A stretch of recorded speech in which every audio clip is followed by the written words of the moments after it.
लोकतांत्रिक पार्टी के सुप्रीमो और नागौर सांसद हनुमान बेनीवाल इन दिनों लगातार प्रदेश में बजरी माफियाओं के खिलाफ हल्ला बोल कर रहे हैं और बाड़मेर के धोरीमना में हजारों की संख्या में आई जनसभा को संबोधित किया। हनुमान बेनीवाल अब बाड़मेर कलेक्ट्रेट की कूच के लिए रवाना हो रहे हैं। हनुमान जी, लगातार हल्ला बोल हो रहा है बजरी माफियाओं के खिलाफ, क्या प्रमुख मांगे और क्या चाहते हैं कि राजस्थान की जनता परेशान नहीं?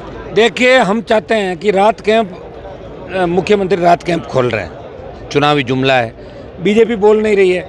और बजरी माफिया जो बजरी का घोटाला है वो सबसे बड़ा घोटाला, खान घोटाला से बड़ा।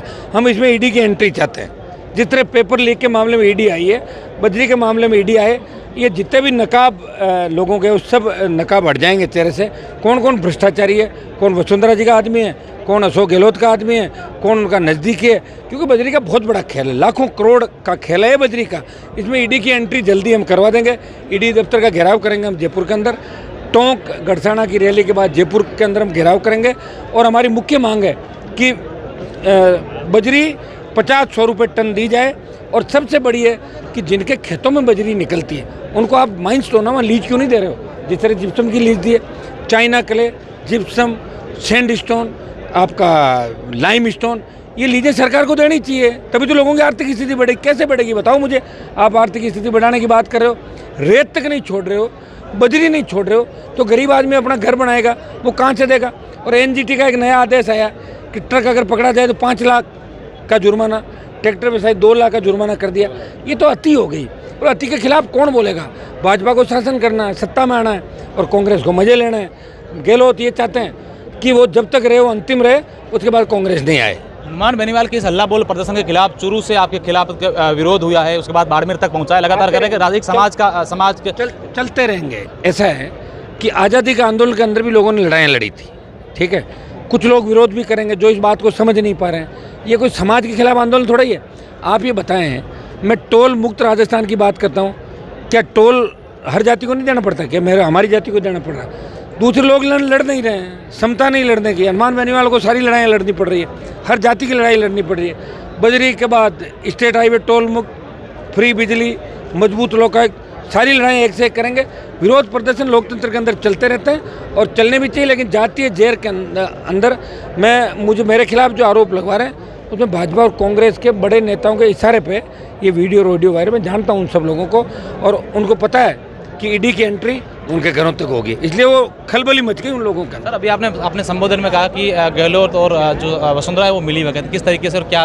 वो तो गहलोत खुद नहीं कहा ना कि मेरी सरकार वसुंधरा ने बचाई, और मिली भगत क्या हो सकती है भाई? उसने कहा कि जब मेरी सरकार जा रही थी, मैं धन्यवाद दूंगा वसुंधरा जी और कैलाश मेघवाल का कि मेरी सरकार बचा दी। और विधानसभा में जब जिलों की घोषणा हो रही थी तो अशोक गहलोत ने बोला कि कैलाश जी बना रहा हूँ आपका शाहपुरा। तो इससे ज़्यादा और क्या हो? यही होता है और क्या होता है? ये तो सबूत होता है। मैंने मेरी बात कह दी ना सारी, बात ठीक कह दी। तो युवाओं में किस तरीके का आपके हल्ला बोल में समर्थन मिल रहा है? क्योंकि आज देखकर बाड़मेर में जबरदस्त मिल रहा है। अपने आप आ रहे हैं सब अपने अपने साधनों से। नौजवान इतने उत्साह में कि कल सुबह वोट हो तो सारे डाल देंगे। 75 लाख नया वोट जुड़ा है, उसमें से 50 लाख से ज़्यादा RLP का वोट है नया। पुराना तो वोट बढ़ा ही है हमारा। हम इस बार दोनों पार्टियों को पीछे धकेलते हुए, अगर हमारा गठबंधन सही तरीके से हो गया दूसरे दलों से, कांग्रेस बीजेपी के खिलाफ, तो तीसरा मोर्चा पहला मोर्चा बन जाएगा राजस्थान। सर, राजनीतिक गलियारों में ये चर्चाएं कि हनुमान बेनीवाल विधानसभा चुनाव से पहले इस प्रकार हल्ला बोल कर रहे हैं। क्या राजस्थान इस बार पूरे 200 विधानसभा पर चुनाव? 100%। अगर गठबंधन दूसरी पार्टियों से नहीं हुआ, कांग्रेस बीजेपी को छोड़ के, तो 200 विधानसभा क्षेत्रों में राष्ट्रीय लोकतांत्रिक पार्टी चुनाव लड़ेगी, मजबूती के साथ लड़ेगी। और बल्लभनगर में बीजेपी की जमानत जब्त कराकर हमने साबित कर दिया कि हमारा मेवाड़ में भी प्रभाव है। कोटपुतली में 30,000 वोट लेके, नीम का थाना सीकर में 30,000 वोट लेके, सुजानगढ़ सरदार शहर में 50,000 वोट लेके साबित कर दिया कि राष्ट्रीय लोकतांत्रिक पार्टी खाली मारवाड़ तक सीमित नहीं है, वो शेखावाटी का जवान भी चाहता है, मेवाड़ का जवान भी चाहता है, अलवर भरतपुर के अंदर भी राष्ट्रीय लोकतांत्रिक पार्टी को लोग पसंद करते हैं। ये संदेश दिया जवानों ने। निश्चित रूप से आज बाड़मेर के धोरीमना में जो विशेष करके बजरी माफियाओं के खिलाफ जो हल्ला बोल प्रदर्शन किया है, जिसमें हनुमान बेनीवाल ने साफ तौर पर कहा है कि हम लोग जो युवाओं की, किसानों की मांग है उसको पूरा करके रहेंगे। कैमरा सहयोगी उम्मीद के साथ अशोक शेरा, फर्स्ट इंडिया न्यूज़, बाड़मेर।